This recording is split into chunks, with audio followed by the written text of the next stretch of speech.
Well, it's finally September up here in Northern California, and that means blue-wing olives are going to be coming off in the afternoons from now all the way through May. And we're going to tie one of the most effective flies that works here on the sac, on the upper sac, the Klamath, you can use them on the Trinity. They work on spring creeks as well, all the way through May. Today we're going to tie the Sweet Pea.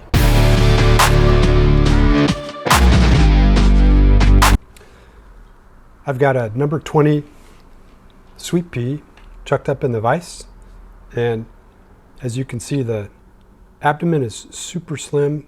It's got some nice tails.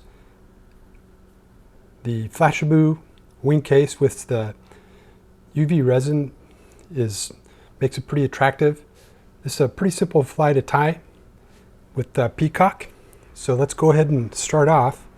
I'm going to go ahead and chuck up. This is a number 20 Fulling Mills jig force and a tungsten slotted bead. I'm going to use 70 denier UTC black thread. And I'm going to bring it all the way back to the bend of the hook. Next, we're going to tie in anywhere from 3 to 10 Coque de Leon fibers for the tail. Personally, I like to go longer than shorter. Use a pinch wrap to get those started in there.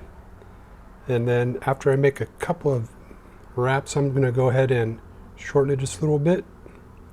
And then you can tie it in all the way back to the bead. Next, we're going to tie in a stripped peacock curl. Get started off up at the bead here.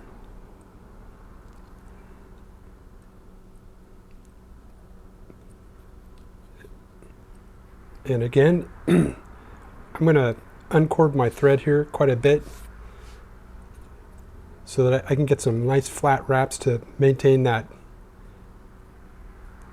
slim appearance on the abdomen, and then run it back up to the bead. I'm going to use my scissors to get rid of that. You can just yank it off usually. So now when you're wrapping the abdomen with this peacock curl quill, you have to be kind of careful because they can be very brittle. So I don't use very much tension to start off with, and there we go. That one just broke right off. So let's start that again. Put it in with a pinch wrap, run it back to the bend, run your thread back up to just behind the bead, and I'm going to snip off what's left of that curl right there. Now again, you're going to use very little tension on this hurl because they snap right off very easily. Some people soak them in water, make them a little more pliable. Got to be careful about catching the hook point, and you just wrap it up all the way to right behind the bead. At this point, I'm going to capture it with a couple of wraps just to make sure. A couple wraps in front. Use my scissors to nuke the rest of that. I'm going to reposition my hook so it's a little more level. There we go. Now the next thing we're going to tie in is we're going to use some saltwater Flashaboo pearl. And the best way to do this is to capture it with a couple of wraps and make sure you have a tag on the end there so you can position exactly on the top of the fly. Make sure my bead is where I want it. Move this over and then go ahead and pull some serious tension, and then bring it back. You want about 4 or 5 wraps right about there. Looks like it'll be good.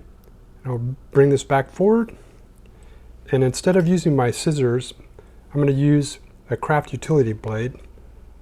And this is why you leave this tag in here, so you can position it and also cut it off. Okay, let me get my bead There we go, that's positioned very well. Next, we're going to tie in some peacock herl, either one or two strands. I'm just going to use one. Put this in here.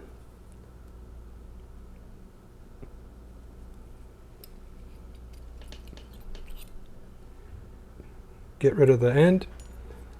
And then I'm going to make about 5 wraps or so forward to form the thorax. That looks about right. Capture it once. I'm going to make another wrap here.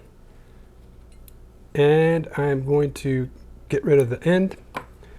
And to finish the fly off, the construction part, we're going to fold over the Flashabou right behind the bead. I'm going to check and make sure it's centered the way I want it. And then I'm going to make another wrap, and then I'm going to pull it down very tight. Come ahead, and then so that I can cut it off close to the bead so you don't have a big long tag sticking up. I'm going to use the craft blade again.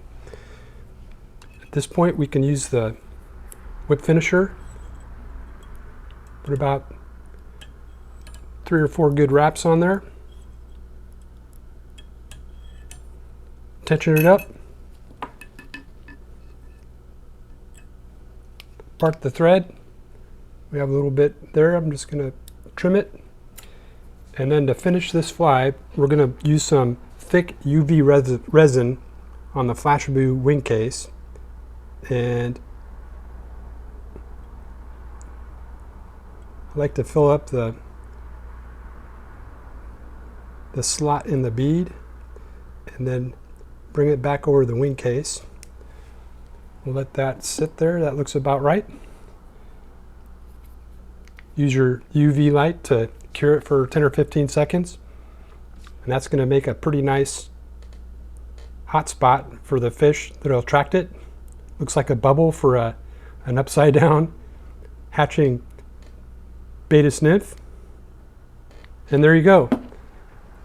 That's number 20 Sweet Pea. It's a pretty small fly. It works really well on all the rivers up here. So go ahead and get on your vise, tie up a dozen of these, and you can fish them all the way through May.